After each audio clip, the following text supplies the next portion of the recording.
Welcome back to another technical deep dive here in the debug zone. Today we're tackling a big question and breaking it down with insights from other users.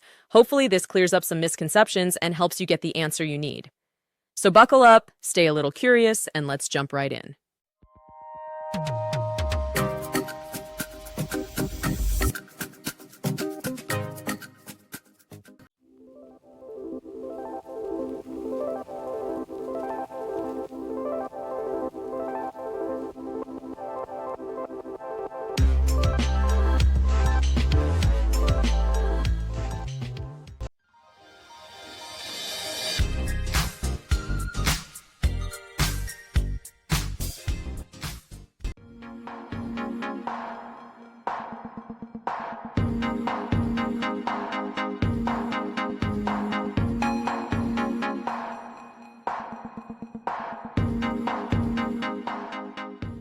And that's a wrap.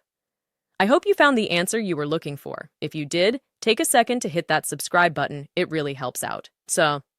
And let me know in the comments which solution worked best for you. See you next time in the debug zone.